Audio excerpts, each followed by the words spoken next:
Hello everyone, कैसे हैं आप सब। इस वीडियो में एक अच्छा छः इतिहास पाठ 8 है। पाठ का नाम है मौर्योत्तर काल में भारत की स्थिति व विदेशियों से संपर्क। इससे पहले आपने मौर्य वंश के बारे में जाना है कि मौर्य वंश की स्थापना किसने की और किस तरह से मौर्य वंश का पतन हुआ। अब इस पाठ में आप जानेंगे कि मौर्यों के बाद किस वंश का शासन हुआ और किस तरह से स्थिति थी भारत में, और विदेशियों से भारतीयों के संपर्क किस प्रकार से हुए और उनका फ़ायदा क्या हुआ, ये जानकारी इस पाठ में है। तो मौर्यों के बाद लगभग 200 ईसा पूर्व से जो काल या जो समय शुरू होता है उसमें ज़्यादातर छोटे छोटे राज्य हुए। पूर्वी भारत, मध्य भारत और दक्षिण भारत में मौर्यों के स्थान पर कई स्थानीय ब्राह्मण शासक सत्ता में आए, जैसे कि शुंग वंश है, कण्व है और सातवाहन वंश है। और आपने ये भी जाना था कि किस तरह से मौर्य वंश के अंतिम शासक बृहद्रथ की हत्या पुष्यमित्र शुंग ने कर दी थी। और उसके बाद जो है इसमें मगध में जो साम्राज्य तैयार हुआ था वहाँ का शासक हुआ पुष्यमित्र शुंग। तो शुंग वंश के बारे में अगर हम जानते हैं तो मौर्य साम्राज्य के अंत के बाद या पतन के बाद इसके मध्य भाग में सत्ता की जो बागडोर है वो शुंग वंश के हाथों में आ गई। और शुंग जो है उज्जैन प्रदेश के निवासी थे और इनके पूर्वज मौर्यों की सेवा में थे। और इस वंश का संस्थापक यानी शुंग वंश का संस्थापक पुष्यमित्र शुंग था, जो कि अंतिम मौर्य वंश बृहद्रथ का सेनापति था। और बृहद्रथ की हत्या करके पुष्यमित्र शुंग जो है वो शासक बना और उसने जो है शुंग वंश की स्थापना की। इसके बाद कण्व वंश है। तो अंतिम शुंग वंश जो है उसका शासक था या अंतिम शुंग शासक कह लीजिए देवभूति था, और उसकी हत्या उसके ही सचिव वसुदेव ने की। और 75 ईसा पूर्व में कण्व वंश की नींव रखी गई। इससे क्या है, केवल 4 इसमें जो है 4 शासक हुए। वसुदेव मित्र जो कण्व वंश है इसमें 4 शासक हुए, वसुदेव और भूमिमित्र, नारायण और सुशर्मन। अंतिम शासक सुशर्मन है और इसकी हत्या 30 ईसा पूर्व में सिमुक द्वारा कर दी गई। यानी आप देख रहे हैं कि शुंग वंश, कण्व वंश और सातवाहन वंश ये सब जो है हत्या करके और अपने पद को या शासक के पद को पा रहे हैं। सातवाहन वंश लगभग 30 ईसा पूर्व से 203 ईस्वी तक का समय जो है तक रहा और इस वंश का संस्थापक सिमुक था। यानी सातवाहन जो वंश है इसका शासक सिमुक था और उसके उत्तराधिकारियों ने यानी कि सिमुक के बाद जो उसके उत्तराधिकारी हुए उन्होंने अपने पराक्रम से एक विशाल राज्य की स्थापना की। और इसके जो शासक थे उनके अभिलेख और सिक्कों में अपने नाम के साथ अपनी माँ का भी नाम अंकित करवाया था। यानी सातवाहन वंश के जो शासक थे इनके जो अभिलेख हैं और इनके जो सिक्के हैं इनमें शासक के नाम के पहले माँ का नाम जुड़ा हुआ था। यानी मात्र सत्तात्मक आप कह सकते हैं या माँ का जो है श्रेष्ठ या प्रथम स्थान कह सकते हैं। और इस वंश के सबसे जो मतलब इस वंश के जो शासक थे वो वैदिक धर्म को मानने वाले थे, वेदों को मानने वाले थे और इन्होंने सभी धर्मों के प्रति समान दृष्टिकोण अपनाया। बौद्ध भिक्षुओं को भी भूमि और गांव दान में दिए और इसी समय पत्थर की ठोस चट्टानों को काटकर चैत्यों का और विहारों का निर्माण कराया गया। इनमें कार्ले का चैत्य जो है वो चैत्य मंडप जो है वो विश्व प्रसिद्ध है। तो अब चैत्य क्या होता है?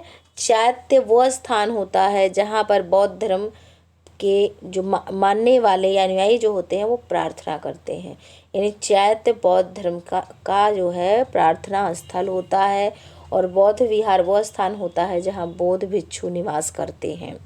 तो पश्चिम उत्तर भारत में अगर हम देखें तो भारत में मौर्यों के स्थान पर मध्य एशिया और चीन से आए कई विदेशी राजवंशों ने अपने शासन को जमाया, जैसे हिंद, यूनानी, शक, पहलव और कुषाण।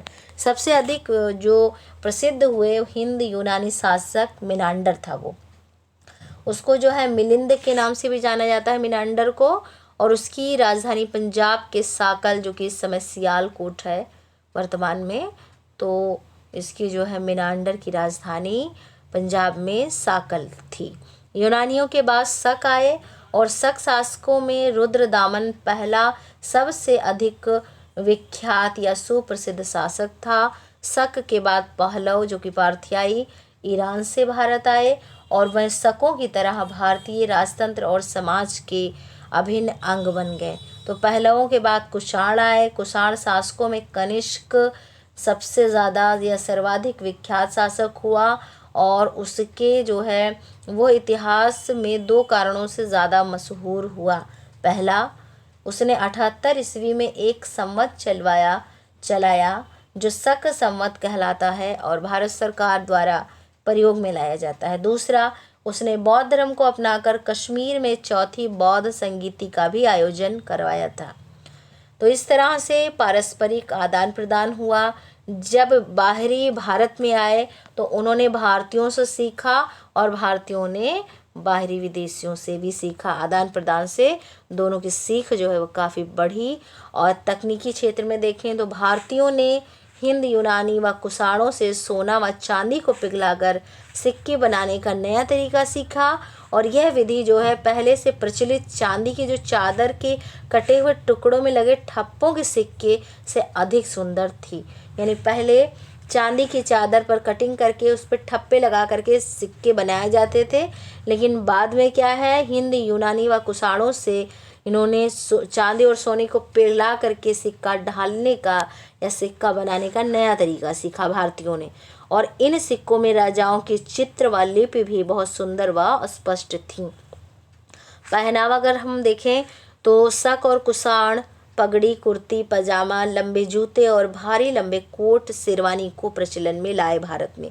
व्यापार अगर हम देखें तो मध्य एशिया व रोमन साम्राज्य से संपर्क होने से भारी मात्रा में सोना प्राप्त हुआ और कांच के बने बर्तन को बनाने की तकनीक में भी प्रगति हुई। और इस काल में जो नगरीकरण है वो भी जो है शिखर पर या चोटी पर पहुंच गया था, ऊंचाई पर पहुंच गया था। और कनिष्क ने तक्षशिला पुरुष नगर का सुंदरीकरण किया और कश्मीर में कनिष्कपुर नगर, जो कि आधुनिक कांचीपुर श्रीनगर के पास ये पड़ता है, उसको बसाया। कुषाणों ने चीन से मध्य एशिया से होते हुए रोमन साम्राज्य को जाने वाले जो मशहूर रेशम मार्ग हैं उस पर नियंत्रण कर लिया, जिससे भारतीय व्यापार के लिए नए अवसर मिले और भारतीय व्यापार में वृद्धि हुई।